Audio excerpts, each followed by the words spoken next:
Good morning my dear students. मैं Manoj class 10th का numerical बता रहा हूँ। मुझे पूरा विश्वास है कि मेरे द्वारा बताए गए हर न्यूमेरिकल से आप संतुष्ट होंगे। आज का जो न्यूमेरिकल है गोलीय पृष्ठों पर प्रकाश का परावर्तन का न्यूमेरिकल है। आज की जो पहली सवाल है, एक उत्तल दर्पण की फोकस दूरी 46 सेंटीमीटर है। दर्पण की वक्रता त्रिज्या का मान ज्ञात कीजिए। हम जानते हैं कि जो वक्रता त्रिज्या और फोकस दूरी में जो संबंध होता है r बराबर क्या होता है 2f होता है। तो यह फोकस दूरी 46 सेंटीमीटर दिया है। उत्तल दर्पण की जो फोकस दूरी होती है धनात्मक होती है। तो r बराबर 2f ये सूत्र होता है। r बराबर 2 गुणे 46 फोकस दूरी दिया गया है। तो 46 का मल्टीप्लाई 2 करेंगे तो r बराबर 92 सेंटीमीटर आपकी वक्रता त्रिज्या आएगी। नेक्स्ट सवाल देखते हैं कि एक अवतल दर्पण से 30 सेंटीमीटर की दूरी पर रखी वस्तु का प्रतिबिंब 3 गुना बड़ा आभासी प्रतिबिंब प्राप्त होता है। तो अवतल दर्पण की फोकस दूरी ज्ञात कीजिए। आभासी के लिए जो प्रतिबिंब प्राप्त होता है उसका जो रेखीय आवर्धन होता है साथ धनात्मक होता है। आभासी के लिए रेखीय आवर्धन धनात्मक होता है। तो u बराबर -30 सेंटीमीटर, m बराबर 3 तो आभासी का जो रेखीय आवर्धन होगा साफ धनात्मक होगा। तो m बराबर -v/u, m का मान दिया है 3 और बराबर v आपसे पूछा गया है 30, u का मान 30 दिया गया है।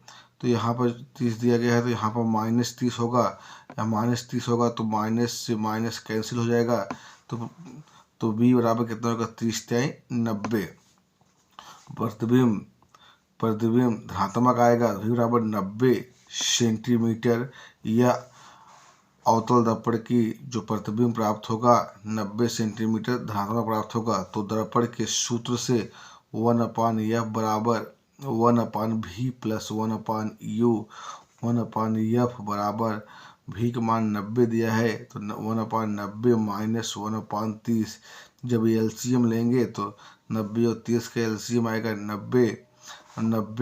इसको सॉल्व करेंगे तो 1 - 3/90 -2/90। जब इसको हम हल करेंगे तो -1/45। 1/f बराबर -1/45। इसके बाद बेटा तो 1/f बराबर -1/45। तो यह बराबर कितना गया -45 सेंटीमीटर। तो हम जानते हैं कि अवतल दर्पण की जो फोकस दूरी होती है ऋणात्मक होती है। इसलिए आप यह दर्पण अवतल दर्पण में होगा।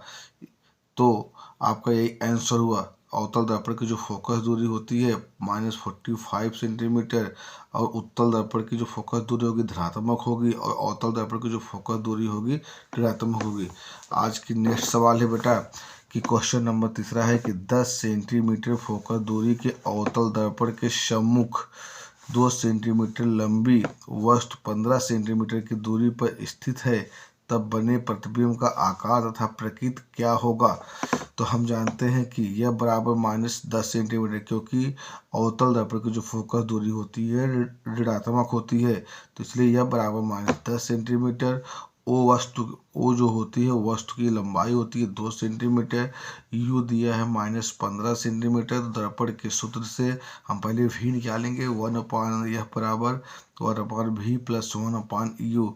यह का मान दिया कितना बेटा -10 सेंटीमीटर। -10 सेंटीमीटर -1/10 बराबर 1/v माइनस 1/15। 1/v को रोक के साहब इसको 75 करेंगे तो प्लस, यहाँ माइनस से उधर हो जाएगा तो प्लस हो जाएगा। तो 1/15 माइनस 1/10। इसको 15 और 10 के एलसीएम लेंगे 30। इसको सॉल्व करेंगे बेटा 2 - 3 -1/30। तो v बराबर -30 सेंटीमीटर। जो v बराबर -30 सेंटीमीटर आया है प्रतिबिंब की दूरी आया है। प्रतिबिंब की दूरी इससे पता चलता है कि मेरा बनने वाला प्रतिबिंब दर्पण के सामने बनेगा। तो हम जानते हैं रेखीय आवर्धन का परिभाषा होता है कि प्रतिबिंब की लंबाई I वस्तु की लंबाई O के अनुपात को रेखीय आवर्धन कहते हैं। तो I/O बराबर माइनस बी अपान यू। भी का मान कितना बेटा रखा गया है यहाँ पे, भी का मान कितना रखा गया -30, यहाँ -30 होगा, -30 होगा, यू बराबर -15 होगा, माइनस से माइनस कैंसिल हो गया तो माइनस बचा, -2 बचा हुआ है, -2 बचा है, उसको जब सॉल्व करेंगे तो -2/1, -2/1 यही बचेगा।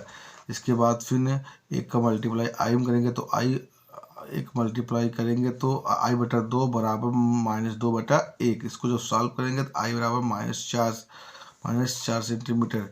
ये जो प्रतिबिंब की जो लंबाई बनेगी वास्तविक बनेगी और उल्टा बनेगा। माइनस चिन्ह दर्शाता है कि मेरा जो प्रतिबिंब बनेगा वह उल्टा बनेगा। प्रतिबिंब की जो लंबाई बनेगी उल्टा बनेगी। नेक्स्ट सवाल देखते हैं बेटा, क्वेश्चन नंबर चौथा आज का। क्वेश्चन नंबर चौथा देखते हैं बेटा आज का, कि एक अवतल दर्पण से 30 सेंटीमीटर दूर रखी वस्तु का जो 3 गुना बड़ा आभासी वास्तविक प्रतिबिंब प्राप्त होता है। प्रतीक दशा में अवतल दर्पण की फोकस दूरी ज्ञात कीजिए। आभासी प्रतिबिंब का जो आभासी प्रतिबिंब के लिए जो रेखीय आवर्धन होता है बेटा धनात्मक होता है। तो पहले हम आभासी प्रतिबिंब के लिए निकाल लेते हैं। आभासी प्रतिबिंब के लिए हम निकालेंगे, दिया है u बराबर -30 सेंटीमीटर, यम बराबर 3। यम इसलिए धनात्मक होगा क्योंकि सब आभासी के लिए यम का मान धनात्मक होता है, रेखीय आवर्धन का मान धनात्मक होता है। हम जानते हैं यम बराबर -v/u, ये सूत्र होता है रेखीय आवर्धन का। तो साहब यम का मान 3 और माइनस v/-30,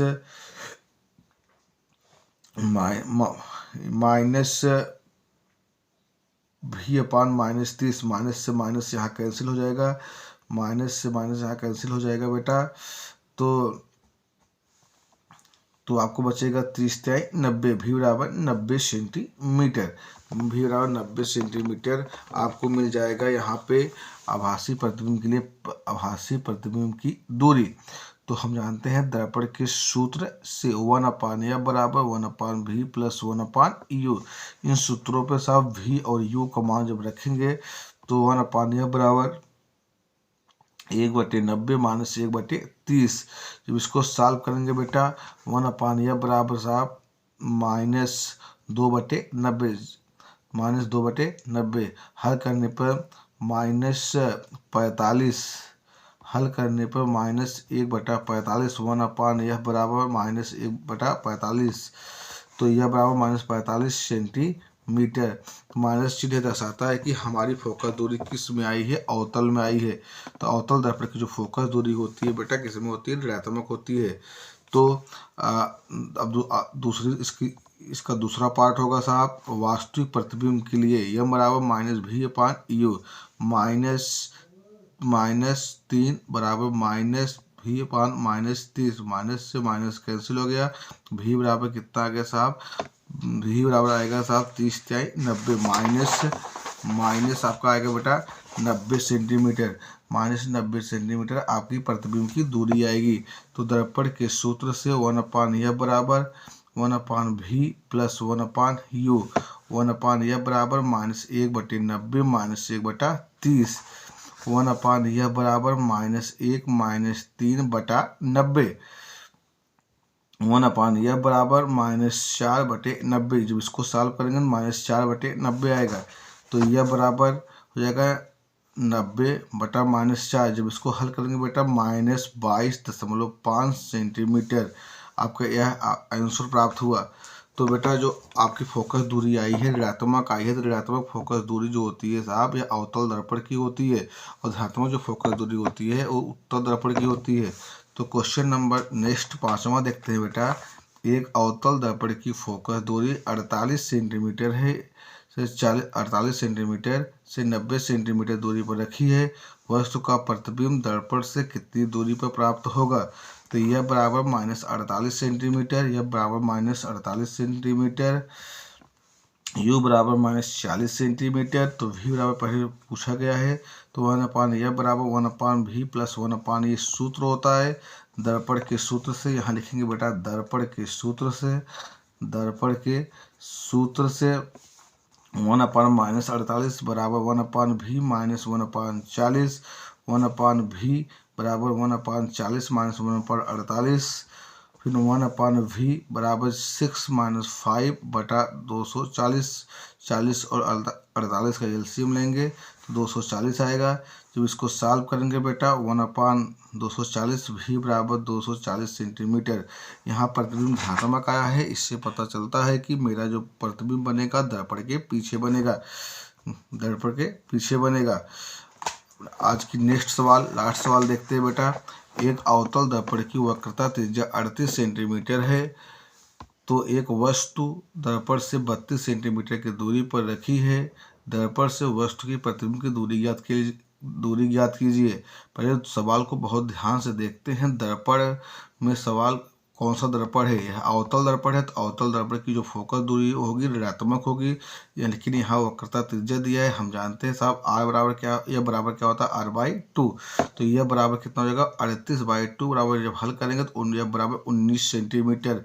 19 सेंटीमीटर इसकी फोकस दूरी आ गई। दर्पण के सूत्र से 1/a बराबर 1/v प्लस 1/u 1/-19 बराबर 1/v माइनस 1/32। तो 1/v बराबर 1/32 माइनस 1/19, 1/v बराबर -19 माइनस 32, और इसका एलसीएम निकालेंगे 608 आएगा। तो हल करेंगे साहब 1/v बराबर -13/608, तो v बराबर -608/13। तो इसको सॉल्व करेंगे बेटा -46 या मतलब 46.7 सेंटीमीटर, तो 46.7 सेंटीमीटर। तो प्रतिबिंब जो होगी साहब दर्पण के सामने प्राप्त होगी। ये आपका आंसर हुआ।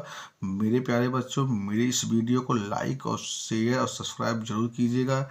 अब मुझे पूरा विश्वास है कि मेरे द्वारा बताए गए इस वीडियो से आपको आनंद और उस न्यूमेरिकल को सही तथ्य प्राप्त होगा।